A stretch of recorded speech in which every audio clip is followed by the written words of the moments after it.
Muy buenas tardes. A continuación, la clase correspondiente a la unidad 4 de Psicología de la Personalidad 1, en donde se desarrollará el tema Métodos y estrategias de investigación en Psicología de la Personalidad. Esta clase tiene como objetivo estudiar los métodos y estrategias de la medición para la investigación de la personalidad. Los núcleos temáticos correspondientes a esta unidad son la investigación en la psicología de la personalidad, donde se describirán lo que son los aspectos metodológicos, los diseños de investigación, las estrategias clínicas y las cuestiones éticas relacionadas con la investigación de la personalidad. Comenzaré diciendo que los rasgos de la personalidad, entre los que tenemos la ansiedad, la impulsividad e inteligencia, entre otros, pueden atribuirse en parte a peculiaridades del cerebro. Los rasgos individuales se hallan en la anatomía y la actividad cerebral, así como en la carga genética. Las características de la personalidad surgen de la interacción entre los genes, el cerebro y el ambiente. La personalidad es un aspecto del individuo que se desarrolla durante toda la vida. Los mayores cambios se producen antes de los 30 años, pero también más allá de los 70.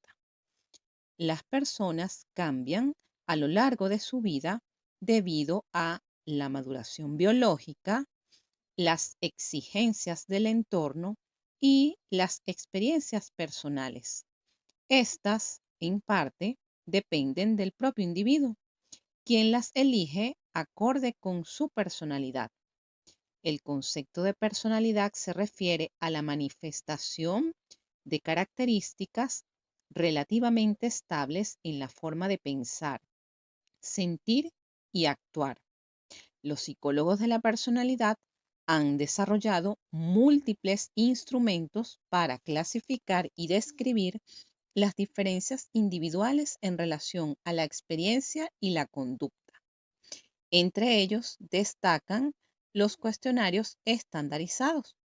Estos van a permitir determinar de forma empírica las facetas de la personalidad, como es, por ejemplo, el cuestionario Big Five que mide o conocido como modelo de los 5 factores de la personalidad. Comencemos a hablar en específico de los aspectos metodológicos en la investigación en psicología de la personalidad. Podemos decir que existen 3 grandes estrategias tradicionales en la investigación de la personalidad, que son la experimental, la correlacional y la clínica. La aproximación experimental al estudio de la personalidad tiene como finalidad encontrar leyes generales o universales de la conducta. Se busca la respuesta a 3 cuestiones metodológicas fundamentales. En primer lugar, ¿qué diseños de investigación se usan? ¿Cuáles son los procedimientos de medida y evaluación de la personalidad? ¿Qué análisis de datos se aplica? En cuanto a los diseños, se tiene que solo un 3% de los trabajos en el área de investigación de la personalidad incluye investigaciones de carácter longitudinal, siendo el 97% restante estudios transversales. De estos, en primer lugar, estaban los estudios de campo y en segundo lugar, los de laboratorio. En cuanto a la obtención de los datos, se tiene que el 88% procedían de cuestionarios. La correlación suele ser la técnica estadística más utilizada. Dentro de los métodos explorados que se centran en el método de investigación, los análisis estadísticos es una forma de obtener datos. Los estudios experimentales van disminuyendo al tiempo que aumentan los estudios transversales, que han resultado ser los más utilizados. También van disminuyendo los procedimientos derivados del análisis de diferencias de medias, tanto paramétricos como no paramétricos, aumentando los análisis basados en la correlación. Se empieza a dar un mayor uso de los modelos de ecuaciones estructurales. Los cuestionarios y las medidas de autoinforme son las variables dependientes más utilizadas. Resumiendo los aspectos metodológicos mencionados, podemos decir que los diseños más utilizados son los transversales, repartidos entre estudios de campo y estudios de laboratorio. Estos últimos se encuentran en disminución. Los análisis estadísticos más utilizados son los correlacionales, entre los que tenemos el uso de las correlaciones, los análisis factoriales y los análisis de regresión. Todos estos aspectos que acabo de mencionar, ustedes lo deben haber visto ya en psicometría.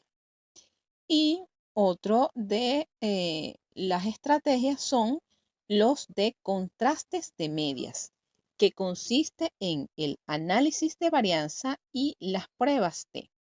Para la obtención de datos, se recurre en gran medida al uso de cuestionarios y a las pruebas autoinformadas. En la psicología de la personalidad podemos decir que la pluralidad metodológica es enorme, aplicándose una gran variedad de diseños, de análisis de datos y de formas de medir la personalidad y obtener datos para las investigaciones. Además de los aspectos que tienen que ver con el diseño, la estadística y las fuentes más usados, se aprecia el aumento de los estudios longitudinales y el uso de otras fuentes de datos, como son los registros diarios y los muestreos de experiencia. Por otra parte, hay autores que hacen referencia a que en psicología de la personalidad hay 4 métodos de investigación. La especulación, donde se utiliza el razonamiento inductivo o deductivo acerca de un objeto de estudio, el método científico, el método observacional clínico y el método correlacional, que incluye análisis y tratamiento de pacientes, como el análisis de casos individuales. Por último, no menos importante, el método experimental.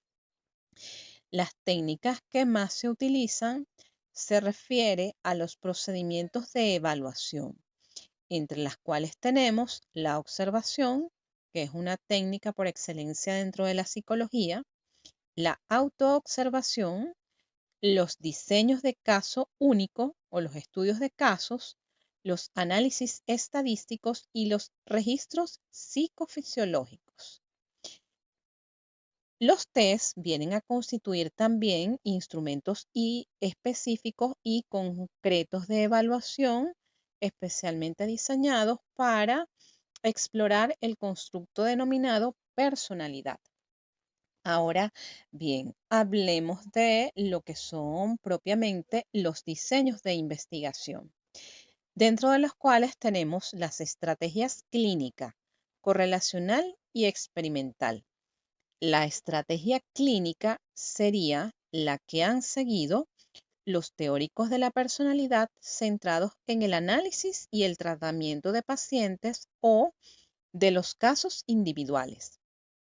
Desde estas conceptualizaciones de la personalidad, derivadas de la práctica clínica, de la relación con el paciente y del estudio de casos individuales, se busca el análisis de la persona en su totalidad de forma ideográfica, aunque al mismo tiempo es difícil hacer generalizaciones. No hay que igualar el análisis de casos clínicos tal como se recogen en las revistas especializadas, que tienen como objetivo mostrar a la comunidad científica y en especial a los psicólogos clínicos cómo se ha procedido en esos tratamientos con el objetivo de facilitar su trabajo ante problemas similares. con los estudios ideográficos que sí tienen como objetivo formular nuevos planteamientos que se incorporen a las teorías o modelos de la personalidad.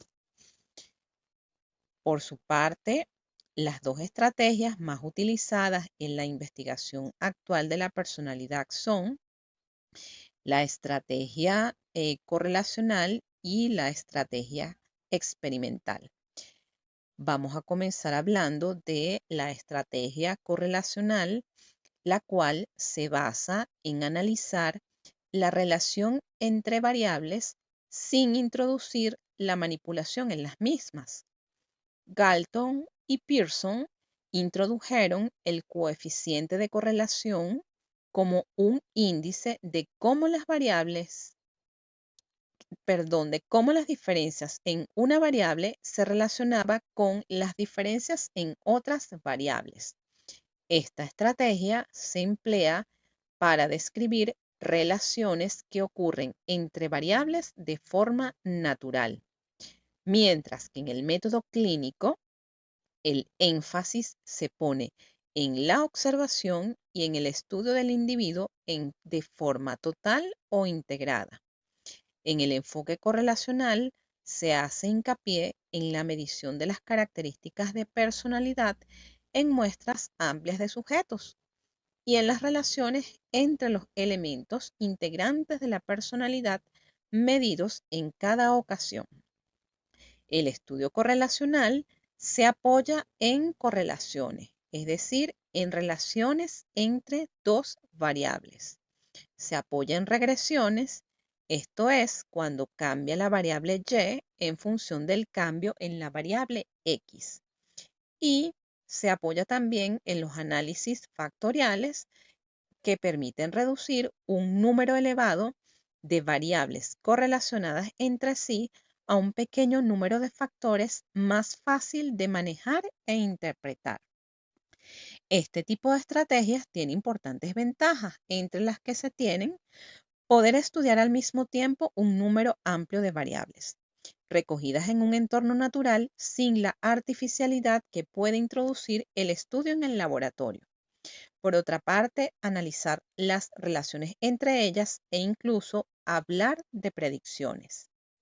Una limitación que se ha encontrado a la estrategia correlacional es que los datos obtenidos a partir de estos procedimientos nos indican si las variables se relacionan o no, pero el hecho de que lleguen a hacerlo significativamente no implicaría causalidad.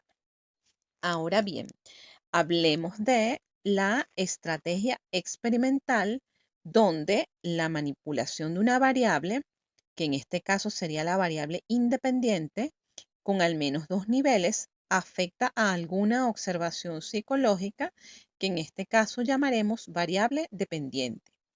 Las diferencias de media que resultan de una manipulación experimental reflejarían efectos causales directos de la variable independiente en la variable dependiente. En psicología de la personalidad, el diseño experimental puede consistir en estudiar cómo una o más variables de la personalidad se combinan con una o más variables experimentales, ambas consideradas como variables independientes desde el momento en que son controladas o manipuladas por el experimentador.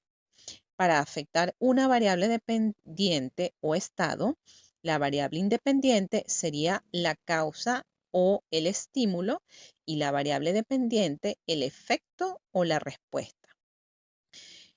Con las variables personales, una posibilidad es tomar puntuaciones extremas o personas con puntuaciones altas, medias y bajas, o utilizar la mediana para formar dos grupos, siendo altos los que están por encima de dicho valor y los bajos los que quedan por debajo. Cuanto más extrema es la formación de grupos, más se potencia el efecto de la variable psicológica. Cuando en un diseño experimental se toma al menos una variable independiente de personalidad, cuyos niveles o grupos se forman por selección, se habla entonces de diseños experimentales de personalidad. Una manipulación por azar sería cuando la asignación de los sujetos a los niveles o condiciones de la variable se hace de forma aleatoria. Existen dos tipos de diseños experimentales utilizados en la investigación en la personalidad. En ambos, la variable de interés es la variable psicológica, dentro de los que se tienen los denominados diseños intersujeto y diseño intrasujeto. El diseño intersujeto es aquel donde cada persona es asignada al azar a una condición. Por su parte, el diseño intrasujeto es en el que todos los sujetos pasarían por todas las condiciones. Si se sigue una estrategia correlacional, se puede hablar de asociaciones, pero si se usa un diseño experimental, se pueden establecer relaciones de causa-efecto. Por ejemplo, si se analiza la relación entre extraversión y afecto positivo y se obtiene una correlación significativa y positiva, no se puede saber si ser extravertido lleva a mostrar un afecto positivo o si ser extravertido hace que se responda más a los estímulos positivos. Solo se puede decir que cuanta más alta es la puntuación en una de las dos variables, más alta es la puntuación en la otra variable. Esto es si la correlación es de signo positivo. El estudio de la personalidad se podría beneficiar de la combinación tanto de las metodologías correlacionales como del diseño experimental. De esta forma se pueden plantear, desarrollar y probar explicaciones causales sobre cómo las diferencias individuales en personalidad se combinan con la situación. Ahora bien, cuando se encuentran resultados consistentes en ambas situaciones, se puede aumentar la confianza en las conclusiones. Hablemos ahora de lo que son los diseños transversales y longitudinales. Los estudios en personalidad, además de poder seguir estrategias clínicas, correlacionales o experimentales, también pueden llevarse a cabo en un momento del tiempo o pueden recogerse datos en diferentes momentos temporales. En un estudio transversal, las medidas se obtienen en un único momento temporal, mientras que en un estudio longitudinal, al comparar la misma muestra de sujetos en distintos momentos temporales, se pueden analizar los procesos de cambio directamente asociados con el paso del tiempo. Una forma de analizar si las variables de personalidad causan determinados efectos o consecuencias sería mediante análisis longitudinales en los que se puede estudiar si las variables evaluadas en el tiempo 1 afectan al resultado registrado en el tiempo 2. Para ello, es importante medir ese efecto también en el tiempo 1, porque si en el segundo momento el factor o variable de personalidad estudiada es significativo, indicará que es responsable del cambio mostrado en la variable resultado con respecto a la primera medida. Cuando hablamos de diseños de investigación para el estudio de la personalidad, no podemos dejar de mencionar lo que son los estudios nomotéticos e ideográficos, que fue una propuesta popularizada por Gordon Allport, que como ustedes bien saben, es uno de los principales representantes de esta disciplina. Como acabo de mencionar, Allport fue quien popularizó el uso de los términos nomotético e ideográfico.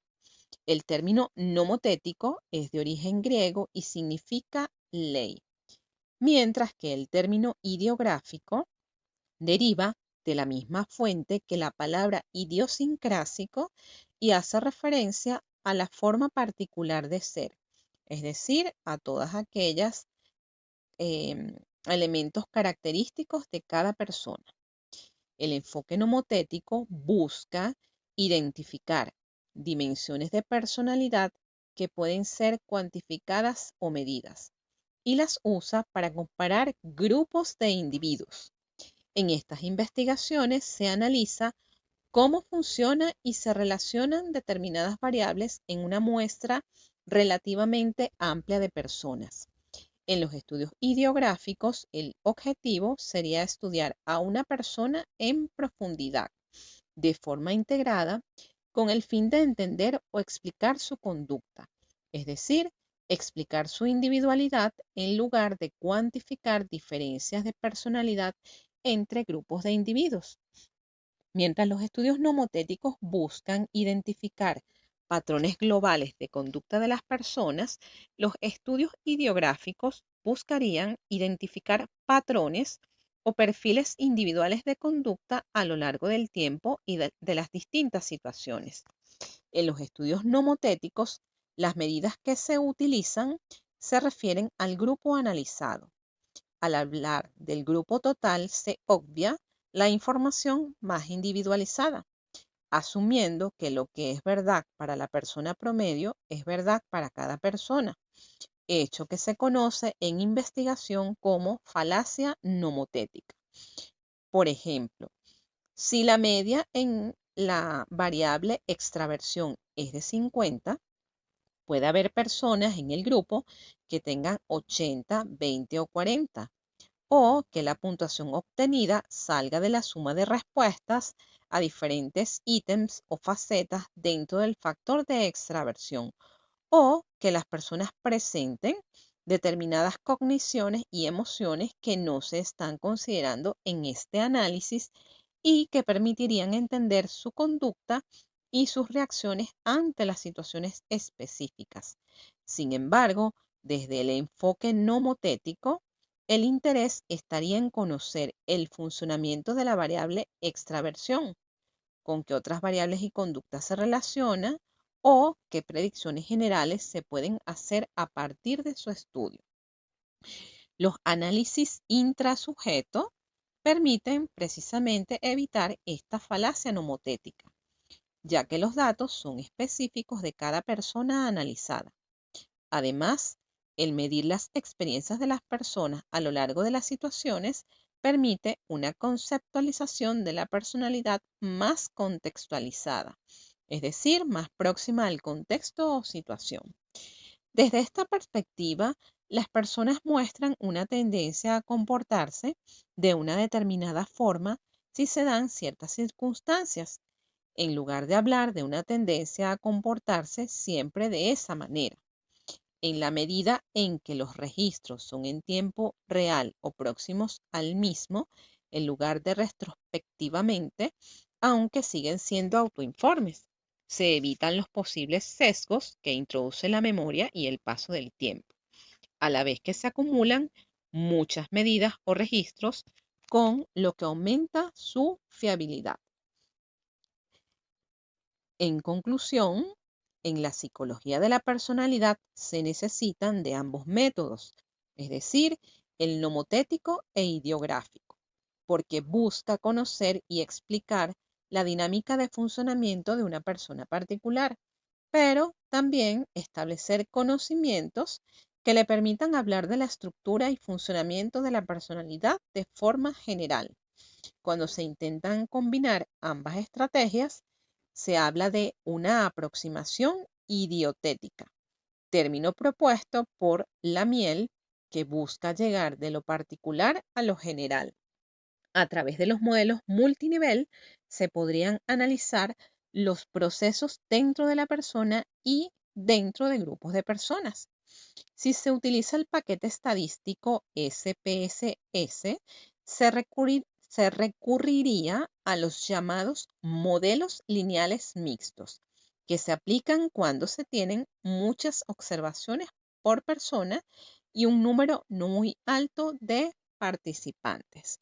Con esto cerramos el punto correspondiente a los diseños de investigación para el estudio de la personalidad y pasaremos a hablar de lo que son las cuestiones éticas en la investigación de la personalidad. Al respecto, podemos decir que hay dos cuestiones éticas que deben respetarse en la investigación de la personalidad. Hay diseños que incluyen manipulaciones, como son situaciones de estrés, feedback de fracaso, inducción de estados de ánimo, tristeza, irritabilidad o miedo, que pueden ser negativos para los sujetos estudiados. Es necesario respetar la privacidad de la información obtenida.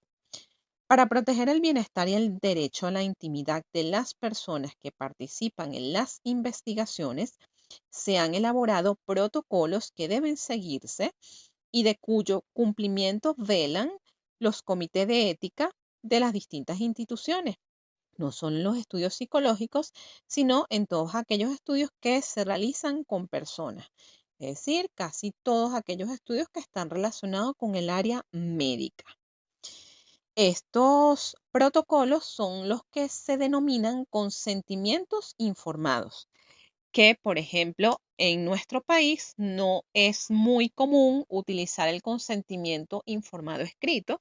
Este consentimiento informado se hace de manera verbal. Sin embargo, en las investigaciones de carácter formal o que vengan derivadas de grandes instituciones, sí se acostumbra a firmar este tipo de consentimiento informado a los sujetos que se sometan a este tipo de investigación. Si en algún caso no puede darse toda la información para no desvelar el objetivo del trabajo y sesgar los resultados, debe darse después una completa explicación de lo que se ha hecho, de forma que cuando los sujetos abandonen el laboratorio o el despacho donde se haya llevado a cabo el experimento o la recogida de datos, sepan que las instrucciones recibidas y lo que ha podido experimentar formaban parte de un procedimiento del estudio. Si un comité entiende que un proyecto de investigación es cuestionable desde el punto de vista ético o si los derechos, bienestar o la privacidad de los participantes no quedan suficientemente protegidos, los métodos deben modificarse y subsanarse los problemas detectados. En caso contrario, la investigación no se aprobaría y no podría realizarse. Sobre la investigación y la redacción de los resultados y proceso de las investigaciones, también existen normativas que coadyuvan a tener un comportamiento ético y respetar las ideas de otras personas que antes han tratado temas que se están abordando en investigaciones actuales. Es importante destacar que para el respeto de las ideas y producción de otros investigadores, han sido creados estilos y modelos que guían a los investigadores para la correcta referenciación y citación de los mismos en su informe o artículo académico. Entre ellos destaca el muy conocido dentro del área de la psicología, conocido como estilo APA, el cual fue creado por la Asociación de Psicólogos Americanos y es un manual muy utilizado en el ámbito empresarial y en el ámbito clínico. Las normas APA establecen ciertos tipos de formatos para cada cita, ya que hay normas para citas textuales cortas, es decir, aquellas que tienen hasta 39 palabras, citas textuales largas, que son aquellas oraciones con más de 40 palabras, y aquellas que son parafraseadas. Para poder hacer uso de las citas textuales cortas, estas se pueden comenzar mencionando al autor y año de la publicación. Luego se procede a redactar la oración que se quiere, usar entre comillas y al final de la oración colocar el número de página de donde se obtuvo esa idea. Por otra parte, las citas textuales largas deben de estar separadas del resto del texto y poner sangría a la izquierda. Al igual que la cita textual corta, se deben mencionar al autor, año y número de página donde se tomó la información. Al no utilizar alguna de estas normas en distintos países, puede estarse infringiendo con la ley dada para el derecho de autor. Así como existen tratados de comercio internacional, se han desarrollado tratados para proteger la propiedad intelectual a nivel mundial y así evitar la apropiación inadecuada de ideas. Todos estos acuerdos sirven para proteger el trabajo realizado de las personas, más aún en una época globalizada como la nuestra, donde la obtención de información es cada vez más fácil de obtener a través de todos los sistemas de búsqueda de información como Google. Ahora bien, cuando hablamos de los aspectos éticos relacionados con la investigación de la psicología de la personalidad, no podemos dejar de mencionar que en nuestro país los psicólogos nos guiamos por un código de ética del ejercicio de la profesión del psicólogo. Y dentro de este código de ética se mencionan algunas que tienen que ver con la utilización, aplicación de pruebas y el uso de los datos en el área de la investigación. Al respecto, el artículo 13 del mismo código cita literalmente: los psicólogos tienen el deber de realizar con la mayor dedicación y empeño las labores propias de sus funciones. También debe contribuir con su ejemplo y conducta a incrementar el nivel ético, científico y cultural en su área profesional. Es decir, que de acuerdo a este artículo, la actividad profesional del psicólogo debe estar regida por principios éticos, científicos y culturales apegadas a nuestra área. Por otra parte, el artículo 14 del mismo código refiere que es éticamente ineludible para el profesional de la psicología una constante preocupación por la formación intelectual, esforzándose por estar en permanente actualización de conocimiento respecto a los adelantos de la ciencia. Es decir, este artículo hace mención a la importancia de seguirse formando aún siendo profesionales.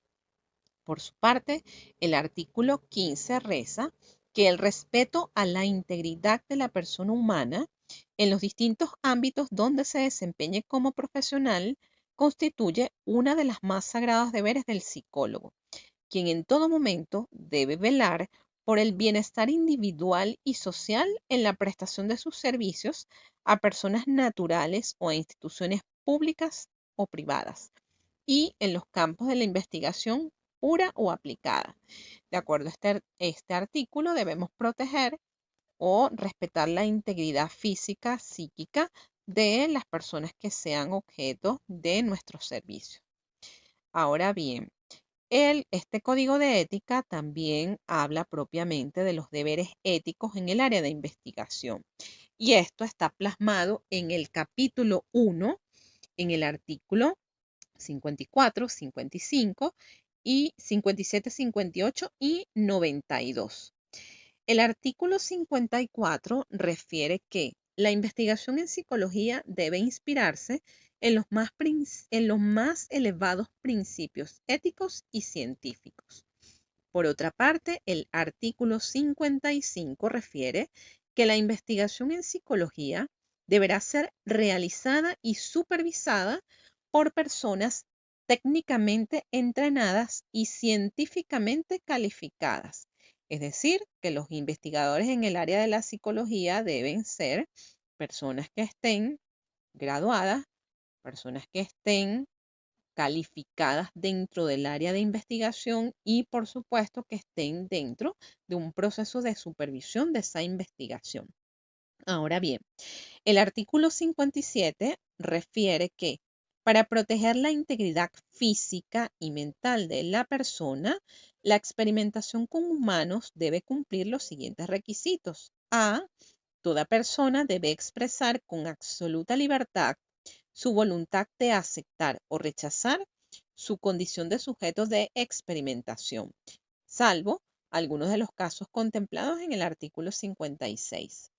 B. Debe tener la facultad de suspender la experiencia en cualquier momento.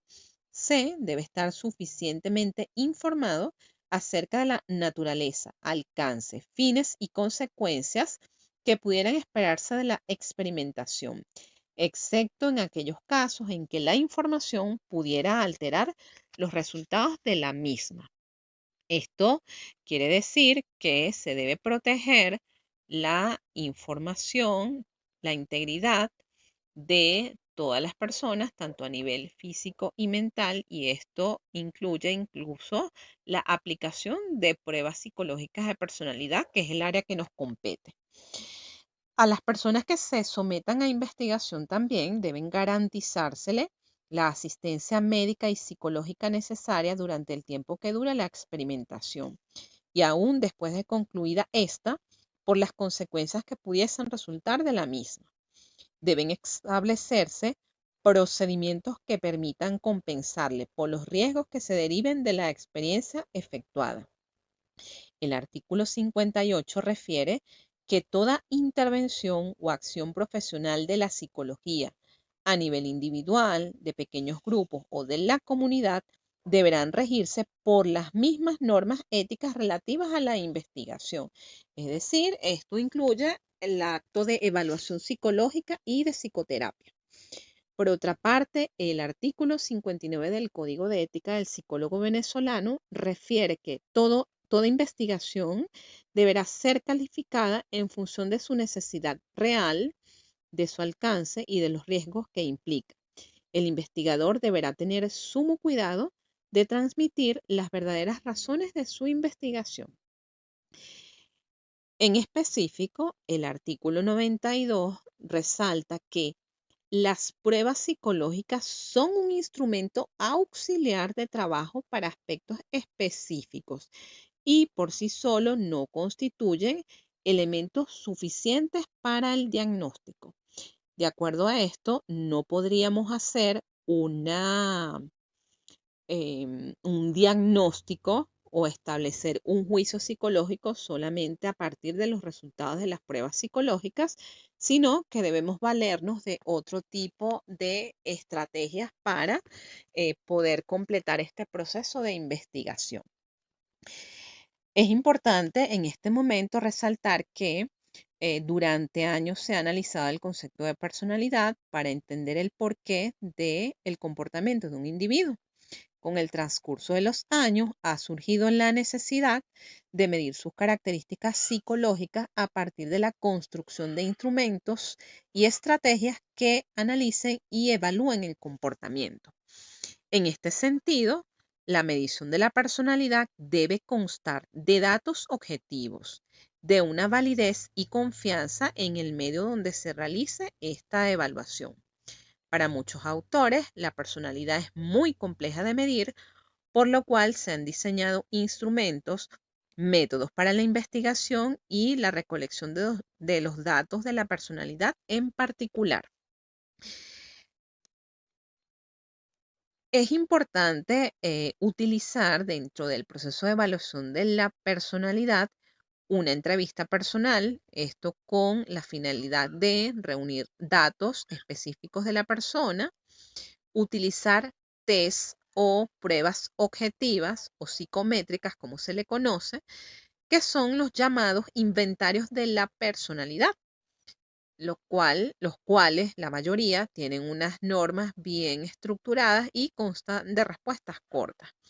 También nos podemos valer del uso de los test proyectivos, que estos son estímulos ambiguos sencillos que pueden provocar respuestas diferentes, como también medir el carácter global o total de la personalidad con diferencias. En este sentido, entonces, podríamos ir cerrando con la idea de que el evaluador de la personalidad debe partir de hechos como conocer los instrumentos con los que va a evaluar, tener un fundamento teórico sobre ellos, manejar la técnica, es decir, lo que nosotros denominamos consigna, cuál es el autor de las pruebas, cuál es el objetivo de cada una de las pruebas que se utilizan en la personalidad. Se debe conocer la historia de la persona evaluada y a su vez establecer una serie de observaciones durante el proceso que se realiza con el evaluado. Pero también el evaluador debe tener claras sus responsabilidades e implicaciones éticas del proceso de evaluación. Y desde luego saber que un instrumento psicológico es solo una herramienta propia de un proceso en el cual están involucrados otros agentes, de los cuales también se obtiene información. Así, gran parte de la responsabilidad de los resultados de un instrumento psicológico está en manos del evaluador y no de la prueba como tal. Para realizar una evaluación de la personalidad rigurosa, es necesario tener la formación teórica adecuada, así como una experiencia tutorizada, es decir, que las primeras aplicaciones o las primeras aplicaciones de test de personalidad que ustedes realicen debe ser bajo la supervisión de un tutor. Además, los modelos teóricos que hay detrás de estas evaluaciones sustentan las valoraciones profesionales, por lo cual es esencial el conocimiento de los mismos. En lo relativo a la interpretación, las pruebas de evaluación nos dan un perfil de personalidad, pero en ningún caso existe una relación lineal entre este perfil y un patrón de comportamiento concreto. Es decir, todas las personas que obtienen puntuaciones altas en extraversión no tienen por qué actuar igual.